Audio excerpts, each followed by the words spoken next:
Human salvager heard crying from derelict ship, found alien explorer, and child. The steady hum of the Starfarer's grace was Rowan's constant companion as he drifted through the silent reaches between galaxies.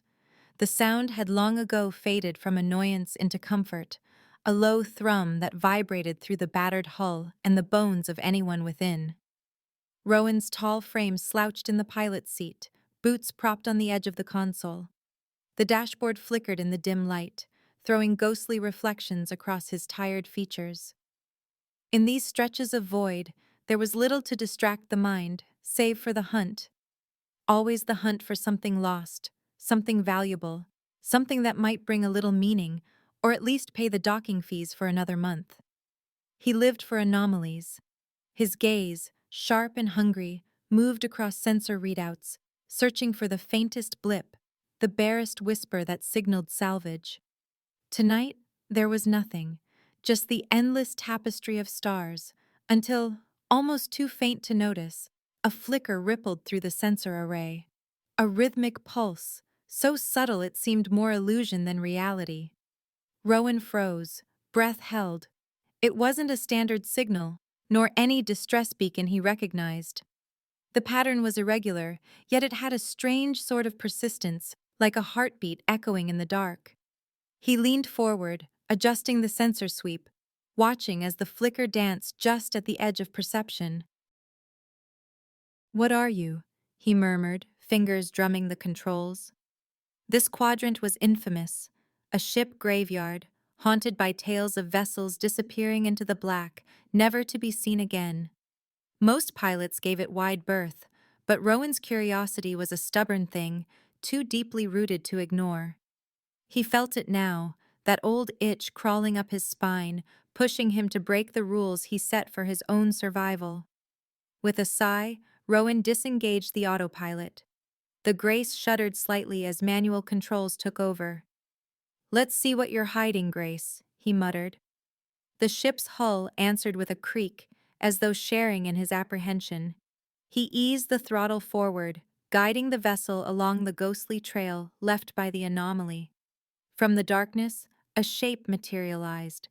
Vast, alien, and unmistakably dead.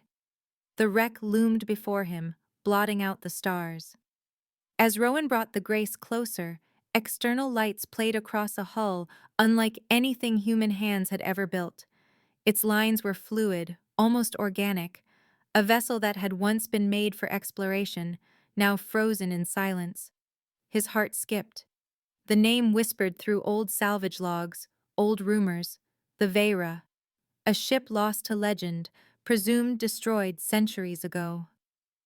Rowan's hands trembled as he initiated a scan. No heat signatures, no power readings, just the stubborn pulse that seemed to emanate from the very core of the wreck. He ran his tongue over dry lips, debating. Every instinct screamed at him to turn back. But he was already moving, already preparing his suit, mind racing with possibilities. What treasures, what secrets, might sleep within those walls?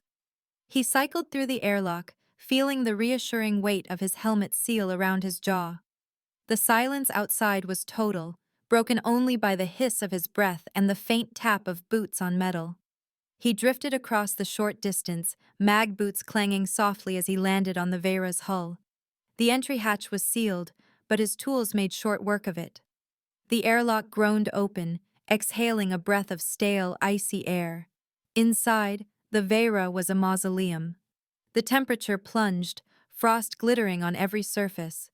The architecture was a riddle, arches flowing like water, walls pulsing with veins of crystal that caught and reflected his helmet light. Machinery lay dormant in strange alcoves, silent witnesses to whatever calamity had befallen this place. The pulse grew stronger, a phantom beat that reverberated in Rowan's chest, guiding him deeper. He moved with slow caution, careful not to disturb the alien technology. His suit's sensors flared with warnings, automated defenses, tripwires coded in a language no human had ever spoken. Rowan's fingers danced across a portable console, bypassing the ancient security, sweating as he did. Easy, easy, he whispered, feeling the weight of unseen eyes upon him. He swore he could sense the ghosts of the crew, watching from shadowed alcoves. The corridor narrowed, then opened into a grand chamber.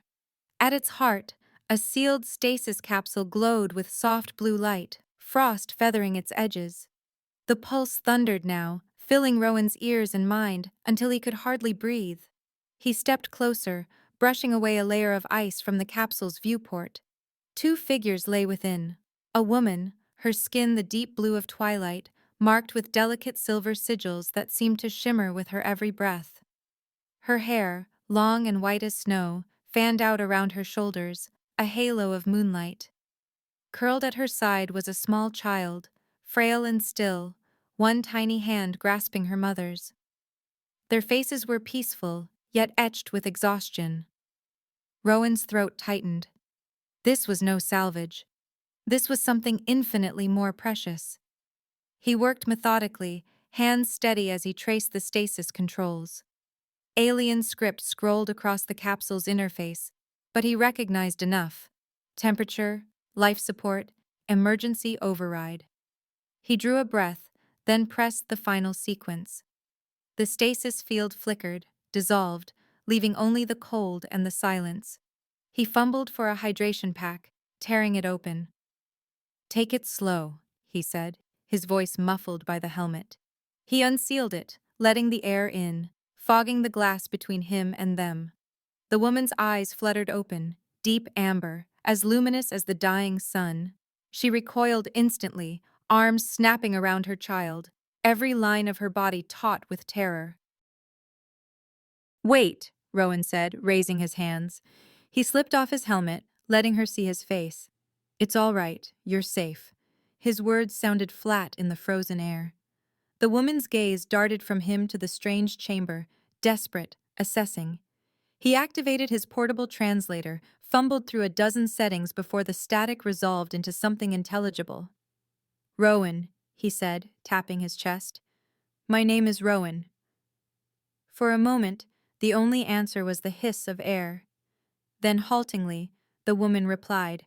Her voice was rough with disuse, but hauntingly melodic. "Saris," she managed, touching her own chest, then gestured to the child. "Lyra." Rowan crouched beside the capsule, offering the hydration pack with a shaky hand. Saris regarded him warily, eyes narrowing, but at last she took it, helping Lyra sip the liquid. The child's eyelids fluttered, a faint smile ghosting her lips. Slowly the fear in Saris's face ebbed, replaced by wariness, then a flicker of hope. She glanced at Rowan, searching his face for meaning. He nodded, offering what comfort he could. The translator crackled as Saris spoke, words filtered into halting English. She told him of her people, the Myrians. Once explorers, now reduced to legend by their own mistakes. She spoke of the device, the one that had destroyed her civilization and doomed the Vera to drift among the dead. Lyra, she said, was the last hope of a broken world. As the story unfolded, Rowan felt the weight of it settle on his shoulders. He had come seeking salvage, treasure, answers to the mysteries that haunted the stars. What he found instead was something he had never expected, a fragile connection, as delicate and vital as a spark in the void. He stayed by Saris and Lyra, tending to them with care he didn't know he possessed, watching as trust, uncertain but real, began to bloom between them, a single ember of warmth in the endless dark. Days blurred as Rowan and Saris, with Lyra always nearby, worked to revive parts of the Vera. The rhythm of their lives shifted from anxious survival to determined cooperation, each day marked by the low hiss of recycled air and the spark of tools against alien alloy. Rowan moved with a mechanic's confidence, sleeves rolled up, hands perpetually smudged with grease. He approached the ship's wounded systems with a kind of stubborn optimism, improvising with human ingenuity where Myrian designs had failed. Saris hovered nearby, equal parts anxious and intrigued. She watched as Rowan pried open a panel with a battered crowbar, muttering, "Nothing a little leverage can't fix." Where Mirian technology was all precision and flowing symmetry, Rowan's methods were unapologetically crude, yet to her surprise, they worked. He cobbled together a filtration unit for Lyra from scavenged components. "It's not pretty," he admitted, screwing a bracket into place, "but it'll keep her breathing." Saris observed his hands, rough yet gentle, as he tucked a thermal blanket around Lyra's shoulders. "You solve problems like a river finds its way," Saris said softly, her voice carrying both awe and puzzlement. "Not the way I was taught." He glanced up, meeting her amber gaze. "Sometimes the straightest path gets blocked. Gotta find a way around." He offered her a crooked smile before returning to his work, unaware of the way her eyes lingered on him a heartbeat longer than necessary. As the days passed, their partnership deepened, evolving from necessity to something quietly profound. Saris began to teach Rowan about Mirian culture. She spoke of their ancient philosophies, the meticulous order of their society, the way each life was woven into the whole like thread in an endless tapestry.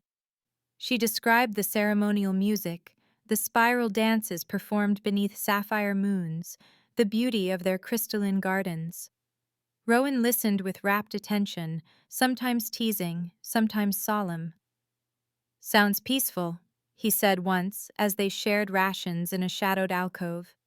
"We humans, well, most of us, like to muddle through, laugh at ourselves, try not to take things too seriously." Saris considered this, then offered a hesitant smile. "Perhaps that is why you survive.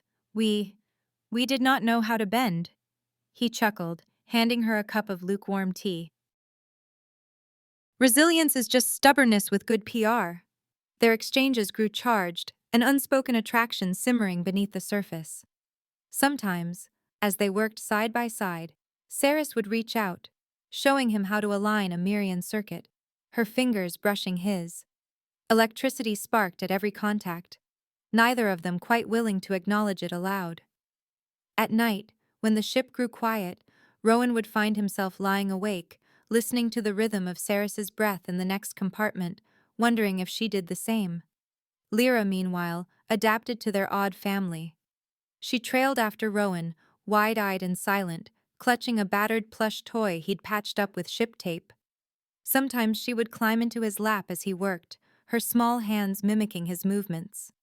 Saris watched these moments with a complex mix of gratitude and yearning, Rowan's gentle strength, the way he cradled Lyra as if she were made of spun glass. One evening, as they rerouted a power conduit, a spark jumped unexpectedly. Rowan jerked his hand back, cursing under his breath. "Careful," Saris warned, leaning in to inspect the junction. Their hands met on the same cable, skin against skin for the briefest instant. Both froze. The soft blue glow of emergency lighting painted their faces with shifting shadows. Surprise flickered in Saris's eyes, followed by a curiosity that Rowan felt mirrored in his own chest. A silent question, an invitation neither dared voice. Rowan cleared his throat, breaking the spell. "Guess I should have listened when you said the Vera bites back." Saris's lips twitched. "She rewards patience, not force." Her voice was lower now, almost intimate. "You surprise me, Rowan." He grinned, trying to mask the sudden tightness in his chest. "I get that a lot." The tension between them lingered, a current pulsing through the narrow corridors. Every glance, every shared laugh or story carried the promise of something more, something neither of them could afford to explore. Not yet. In the midst of repairs and whispered conversations, small moments of domesticity crept into their days. Rowan took to cradling Lyra as Saris rested, humming old Terran lullabies that seemed to settle the child's restless sleep. Saris would watch from the doorway, arms folded, a softness in her eyes that Rowan found both comforting and terrifying. "You have a way with her," Saris admitted one night as she took her turn on watch. "She trusts you." Rowan shrugged, embarrassed. "She's easy to care for. Reminds me, well, Reminds me what's worth fighting for. Saris looked away, struggling to compose herself. You give us hope, she said quietly. He shook his head, but his voice was gentle. No, you give me hope, the both of you. Their fragile hope centered on the communications array, a relic of Mirian engineering that flickered between life and death. If they could coax it back into operation, perhaps they could send a signal, summon help, find a way out of the graveyard that had swallowed so many before them. The three of them labored together, Rowan lying on his back beneath the console, tools scattered around him. Saris translated diagnostic readouts, her voice steady, while Lyra handed him whatever tools he needed, proud of every small contribution. Rowan coaxed the system to life, bypassing fried relays, splicing wires with nimble fingers. The console crackled to life, lights chasing each other across the panel. Looks like we've got a heartbeat, he said, a rare note of triumph in his voice. Saris leaned in, her face so close to his, he could see the flecks of gold in her eyes. Will it be enough? She whispered. He nodded, offering a lopsided smile. If anyone's listening, we'll reach them. A hush fell as the gravity of that hope settled between them. The three huddled around the array, Rowan's arm draped protectively around Lyra, Saris's hand finding his on the console. For a moment, it seemed as if the universe itself held its breath. Then the Vera shuddered, a deep groan rolling through the deck plates. Lights flickered, a tremor rattling loose panels overhead. Rowan shot to his feet, instincts on edge. What was that? He demanded, checking the instruments. Saris's eyes widened, her voice tight with fear. That was no system fault. Something is outside. Something has found us. Warning klaxons flared to life, scarlet light strobing down the corridor. Lyra whimpered, pressing close to Rowan. He lifted her, holding her tight, while Saris scrambled to the viewport, scanning the void beyond. The threat was no longer distant, no longer a rumor of the graveyard. It was here, now, hunting. Their fragile sanctuary, their blossoming trust, stood on the edge of a new danger. Saris turned, her face set with new resolve. We must work together, she said, voice steady despite the fear in her eyes. Rowan nodded, adrenaline sharpening his senses. Then let's get ready. Whatever's coming, we'll face it, together. As the Vera trembled, the three of them stood side by side, united by necessity, by hope, and by the spark of something greater that had begun to grow between them. The Vera's hull vibrated, warning of trouble. The deep metallic resonance trembled through the deck beneath Rowan's boots, rattling loose panels and making Lyra cling tighter to his side. All around them, the ship's ancient systems shrieked warnings in a language Rowan was only beginning to understand.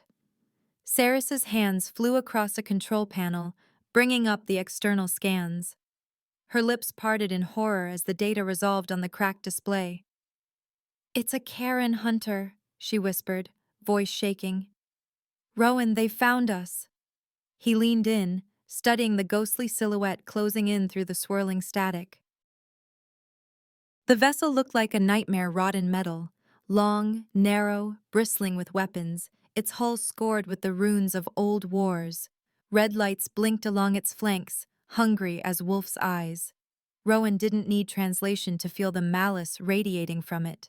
Saris's face drained of color. The zealots! They shouldn't exist. We thought they were gone, destroyed with the others. Rowan's jaw tightened. But they're here, and they're coming for you and Lyra, aren't they? She nodded, pressing Lyra protectively against her side. They survived, hiding in the ruins, waiting for this, waiting for Lyra. Her gaze flickered, haunted. She carries the trait. She can interface with the heart spire. They want her for what she can do, not for who she is. Rowan's fists clenched. Then we're not giving them the chance. Before he could say more, the Vera lurched violently. Shields flared, lighting the corridors with sudden blue fire as the first barrage of energy blasts struck the hull. The Vera's frame groaned, echoing the thunder of weapons fire. Sirens wailed. Overhead, piping ruptured, raining sparks and bitter, chemical-smelling smoke. Rowan grabbed Lyra, swinging her into his arms. "We move! Now!" he barked. Ceres sprinted beside him, eyes darting to every flickering light, every groaning bulkhead. The corridors, once so strange and endless, became a maze of shadows and danger. With every jolt, the ship's lights flickered, threatening to plunge them into darkness. They ducked beneath a buckled support beam, Rowan using his strength to hold it aside so Ceres and Lyra could crawl through. "Keep going," he urged, muscles straining. "Don't look back." Ceres led the way, her memory of the Vera's labyrinthine passages guiding them past sealed doors and collapsed bulkheads. The hunter ship's weapons roared, each impact closer than the last. The Vera's shields, weakened by centuries of neglect, flickered and failed in places. Gouts of plasma fire licked through open wounds in the hull. In the chaos, Ceres stumbled. Rowan caught her with one arm, hauling her upright without missing a step. She shot him a grateful glance, her eyes wide with fear. And something more. "We must reach the core. There's a way out.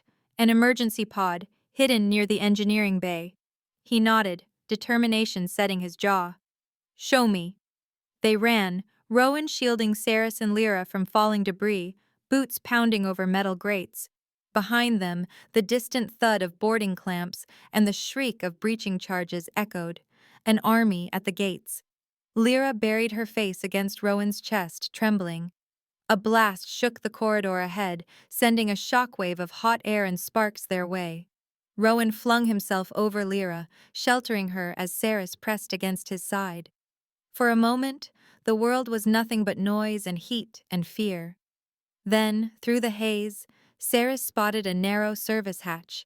She yanked it open, revealing a crawl space just big enough for one. "This way, quickly!" Rowan shoved Lyra through, then Ceres, before squeezing in himself. The metal walls pressed close around them, amplifying every heartbeat, every distant footfall from the zealots, now swarming the Vera. They emerged into engineering, half choked by smoke. The heart spire, a towering crystal engine, glowed balefully in the shadows, its power surging in time with the ship's dying pulse. Ceres hesitated, glancing at the device as if it might awaken at any moment. Rowan noticed. "We can't risk it, Ceres. The zealots want Lyra to use that thing. We have to get her out." Ceres nodded, guiding them past the heart spire to a maintenance alcove. She pressed her palm to a concealed panel. Ancient mechanisms groaned, then slid aside to reveal a compact escape pod, dust-shrouded but intact. Rowan eyed the hatch, then the approaching footsteps echoing down the corridor. "We have seconds. Get in." The pod's entrance was narrow, forcing them close. Ceres helped Lyra strap in, fingers shaking. Rowan yanked a manual override, muscles straining against years of corrosion. The hatch finally yielded with a screech, swinging wide. He caught Ceres's gaze in the flickering light. Her face streaked with sweat and soot, eyes burning with determination. "Rowan!" He pressed a hand to her back, guiding her in. Her hair brushed his cheek, soft even in the chaos, a fleeting comfort he clung to. Their bodies pressed together as they settled into the cramped pod, every movement intimate and necessary. Rowan's hands flew over the unfamiliar controls, guided by Ceres's whispered instructions. "Main power. There. Then release the docking clamps. I'll handle the navigation." Lyra whimpered, clutching Ceres's hand. Ceres smoothed her hair, voice trembling but steady. "We're safe, little one. Just hold on." The pod shuddered as power surged to life. Through the viewport they saw figures in dark armor flooding the engineering bay.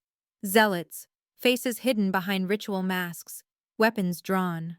Rowan's heart hammered as he watched the first of them level a weapon at the pod. "Now, Rowan!" Ceres cried. He slammed the launch control. Explosive bolts fired. The pod detached from the Vera with a violent jolt, sending them spinning into the star-flecked dark. Lyra cried out, arms tight around Ceres's waist.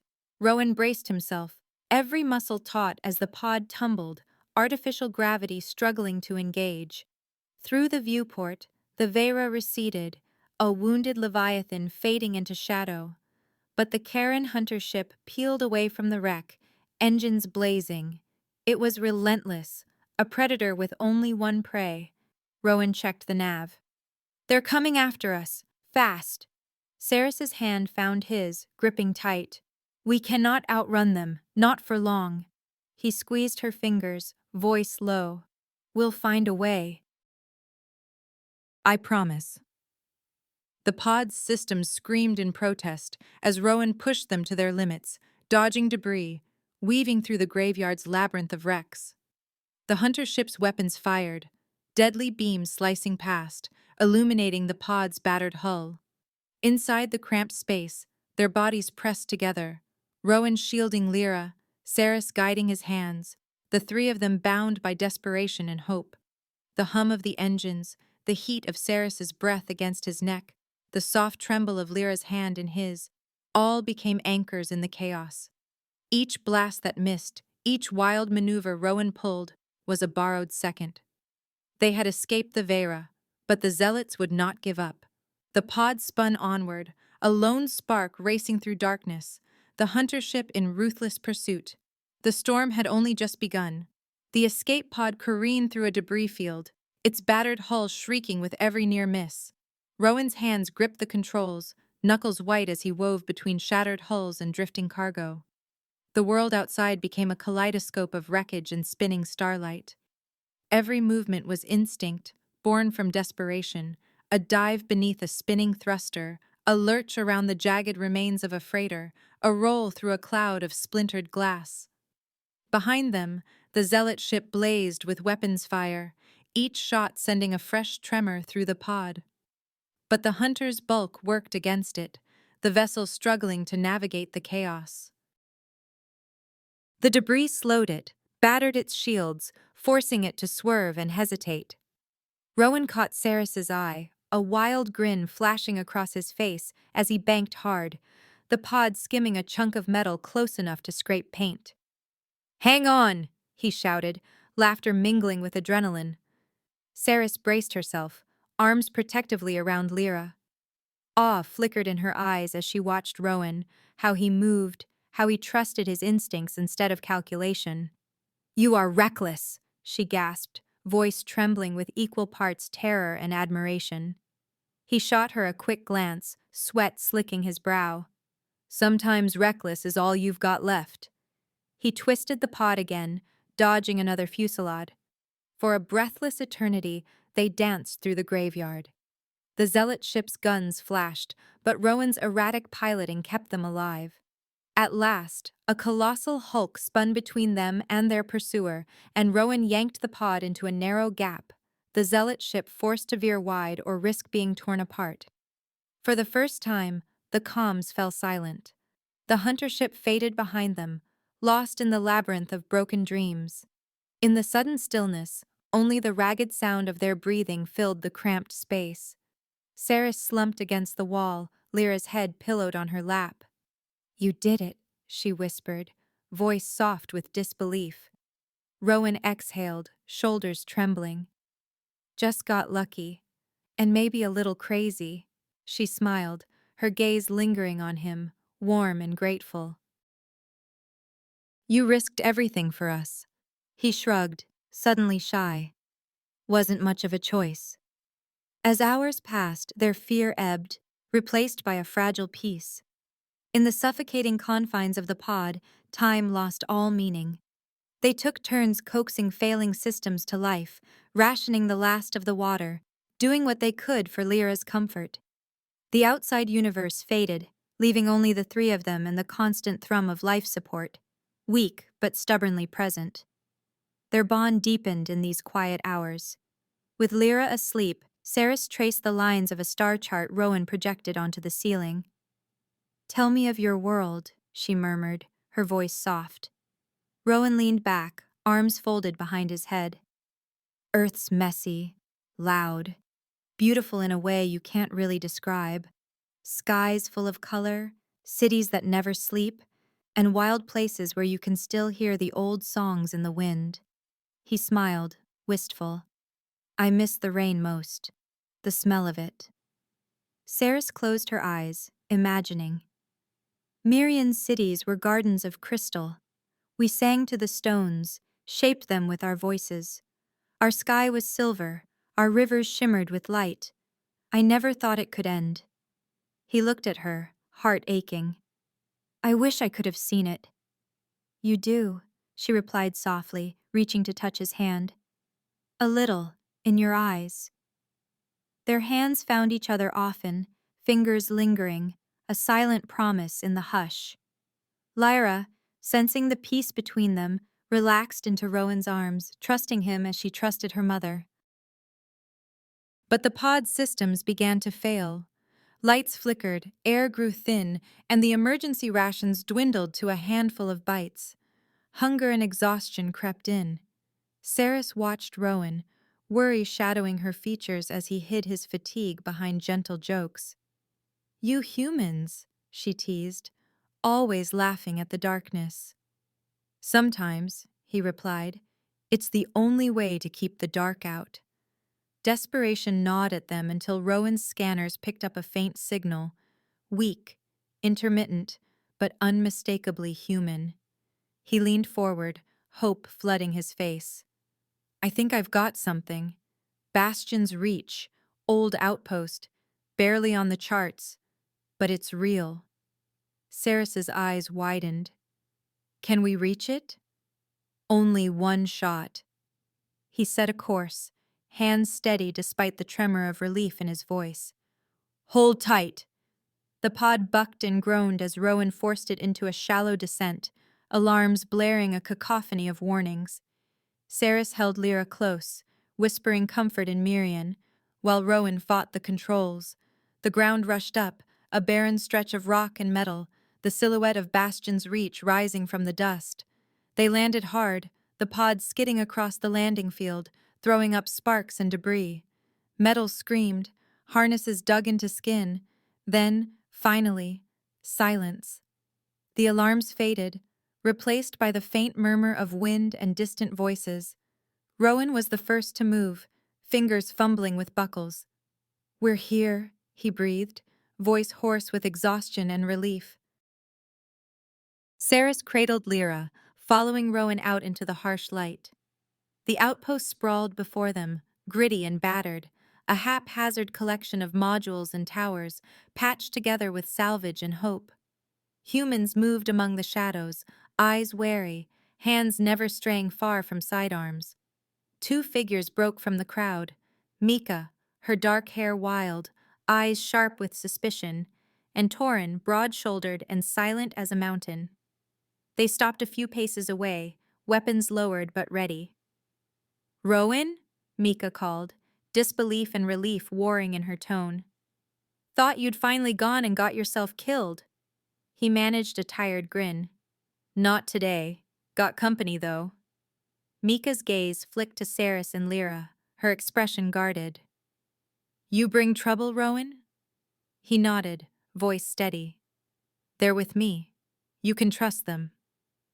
Torin grunted, eyes lingering on Saris's blue skin and Lyra's silver markings. But he nodded, stepping aside to let them through. Saris watched the exchange, fascinated. The outpost teemed with chaos, children laughing, an argument breaking out over supplies, someone singing off-key. Emotions ran wild here, unchecked and unpredictable, but beneath the noise, she sensed a strange warmth. Strangers offered food, patched up battered ships, and shared laughter even in the face of hardship. It was nothing like the ordered logic of her lost world, and yet, she found herself smiling. That night, Rowan guided Saris and Lyra through the maze of corridors to his cramped quarters, a space barely big enough for the three of them. Lyra fell asleep quickly, curled up in a nest of blankets, her breathing soft and even. Rowan lingered by the door, exhaustion written across his face, but unable to rest. Saris stood near the bunk, hands folded, eyes luminous in the dim light. The air between them crackled with unspoken words, tension building until it was almost painful. He crossed the small space in 2 steps, reaching out to cup her jaw with gentle hands. "Saris," he murmured, voice raw. "I—" She silenced him with a touch, her fingers tracing the line of his cheek. "I know," she whispered, her voice trembling with hope and fear and longing. For a moment, they simply breathed together, faces inches apart, the world narrowing to the warmth of skin and the thundering of their hearts. Then their lips met, hesitant at first, then hungry, urgent, as though they could banish the darkness with this single act. Saris melted into him, her defenses falling away. Rowan's arms wrapped around her, anchoring her in the storm. Their kiss deepened, desperate and tender, a promise forged in adversity. In each other they found comfort, passion, and hope. 2 souls, lost and remade, finally daring to dream of something more. Saris, clutching a Mirian relic, sought answers in the small, dim-lit compartment she now called Sanctuary. The artifact, an intricate lattice of crystal and silver, shimmered in her hands, humming with buried power. She knelt on the deck, lips moving in a whispered invocation, as Rowan watched from the shadows, worry etched into every line of his face. Lyra sat nearby, wide-eyed and silent, fingers twined around her mother's sleeve. As Saris activated the relic, a beam of pale light rose into the air, coalescing into shifting images. A vision bloomed before her, the Heartspire's gleaming spires, not a weapon but a bridge, its purpose misunderstood, its legacy twisted by fear. She saw Lyra, not as a destroyer, but as a conduit. The girl's hands glowed in the vision, channels of light linking her to the Heartspire and to others. Connection, not annihilation. Saris gasped, the vision washing over her in waves. As it faded, she turned to Lyra, heart pounding. "You are meant to heal," she murmured, brushing a stray lock of white hair from Lyra's brow. "Not to destroy. They were wrong about you. I was wrong." Rowan stepped forward, voice low. "What did you see?" Saris's gaze was fierce, renewed. "The Heartspire isn't what they thought. Lyra's gift. She can bridge worlds, Rowan. That's why the Zealots want her. They'll twist her power if we let them." Almost as if in answer, Lyra reached out and touched a failing lamp. Instantly, the light steadied, burning clear and strong. The pod's battered console flickered to life at her presence, systems responding with uncanny ease. The air shifted, charged with possibility. "We can't wait," Saris said, her voice steely. "We must act, before the Zealots find us again." Rowan's jaw set. "I'm with you, but we'll need a plan, and help." He wasted no time. Down in the outpost's noisy main hall, he gathered Mika, Torin, and anyone willing to stand with them. Traders with battered ships, miners who knew every hiding place in the field, wanderers who owed Rowan favors. The air was thick with tension, hope, and the unspoken promise of chaos. Rowan laid out the plan, voice urgent. "We lure the Zealot ship into the debris field. I'll fly the Grace, transmit a decoy signal that mimics Saris's signature. Mika, you plant charges along the main pass. Torin, get your drones ready. We need their sensors blind. Everyone else, hold position and wait for my mark." Mika's eyes narrowed, a slow grin spreading across her face. "About time we evened the odds." Torin checked his gear, silent but resolute. "We jam. They stumble. That's all I need to know." Saris stood before them, her Mirian relic glowing at her side. "Thank you," she said softly, her voice carrying through the crowd. "You fight not just for us, but for a future without fear." The next day, the Zealot ship cut through the void, a dark spear bristling with guns, its hull marked by the old sigils of vengeance. The comms crackled with a chilling ultimatum: surrender the child or be destroyed. Rowan and Saris stood together in the Starfarer's grace, hands entwined, eyes burning with resolve. He squeezed her hand, and she returned the grip, a silent vow to see this through, side by side. The trap was set. The Grace powered up, decoy signal blazing, while the ragtag fleet of allies vanished among the twisted hulks and shattered hulls of the graveyard. The debris field was a labyrinth of danger, but Rowan's reckless piloting turned it into their ally. The Zealot ship arrived, weapons flaring. "Now!" Rowan shouted. He dove the Grace through a gap in the wreckage, guiding the Zealots into the heart of the trap. Chaos erupted. Mika's charges detonated in a cascade of blue fire, flinging debris across the Zealot ship's path. Torn's drones swarmed, jamming sensors and scrambling targeting locks. From every angle, Rowan's allies struck, miners in patched shuttles, traders in battered haulers, each adding their piece to the storm. Inside the Zealot ship, order dissolved. They expected logic, formation, a clean victory. Instead, they faced unpredictability, traps sprung by scavengers, attacks from all directions, Rowan's ship weaving through the chaos like a phantom. Rowan's voice was calm but fierce over the comms.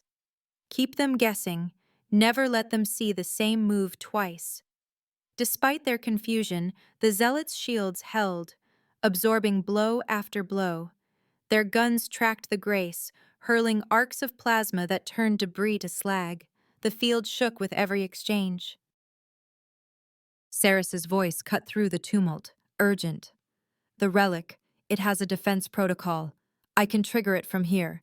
It will disable their ship, but—" She hesitated, anguish in her eyes. "It will cost me my life." Rowan spun in his chair, disbelief and fear warring in his gaze. "No, we do this together. I won't lose you, Saris. Not after all this." She shook her head, tears shining. "There's no other way. The relic was meant for one, a Mirian sacrifice."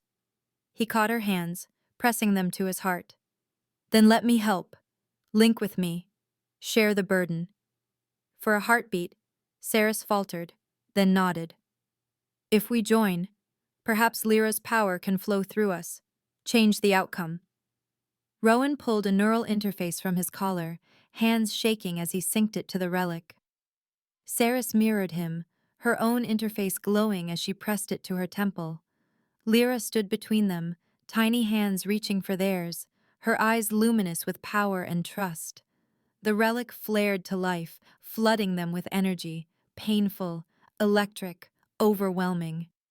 Rowan gasped as his mind opened, tangled with Saris's thoughts, her memories, her hopes. He felt her fear, her longing, her fierce love for Lyra.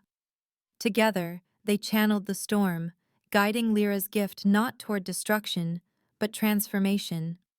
Lights danced across the console, the relic's patterns spinning into harmony. Outside, a wave of iridescent force swept from the Grace, rippling through the debris field and crashing against the Zealot ship. Its engines sputtered, weapons powered down, shields flickered and failed. The crew fell, unharmed but unconscious, their ship left drifting and powerless. Inside the Grace, agony and ecstasy blurred together. Saris's voice in Rowan's mind, Rowan's will reinforcing hers. Lyra's presence the anchor that kept them both grounded. The relic dimmed, energy spent. Rowan and Saris slumped to the deck, drained but alive, hands still entwined. Above them, Lyra smiled, the light of possibility shining in her eyes. They had survived, not by destroying, but by connecting, by choosing hope over fear, together. Afterward, word spread across the sector. Stories traveled faster than ships, whispers in docking bays, coded transmissions in back channels, songs carried by wandering traders. The Zealots, once a terror in the dark, were no longer a threat. Their ship, left powerless and drifting, became a warning to those who would try to claim power through fear. Outposts toasted the news in battered mugs, and for the first time in years, hope felt like more than a rumor. The Heartspire's secret remained safe. Only a handful knew the truth, that it was never a weapon, but a bridge, a chance for something new. Lyra, now steadied by guidance and love, grew into her gift. Her abilities flourished, systems responded to her touch, failing tech hummed back to life, and fractured comms stitched themselves together with a brush of her hand. Under Ceres's wisdom and Rowan's steady devotion, Lyra became more than just a survivor. She was a living promise, a bridge between worlds. Ceres found her freedom at last. She could have gone searching for other scattered Mirians, following old coordinates or fading signals, but instead, she chose to remain with Rowan. It wasn't a decision made lightly. The ache for her lost people lingered, but Rowan's humanity, his compassion, his stubborn courage, and the love that glimmered in his eyes even on the hardest days, anchored her in the present. One evening, as the outpost quieted, Ceres stood on the edge of Bastion's reach with Rowan, watching supply ships drift in and out against a sky streaked with violet. "You could still go," Rowan said quietly, his voice rough. "Find others like you. I'd understand."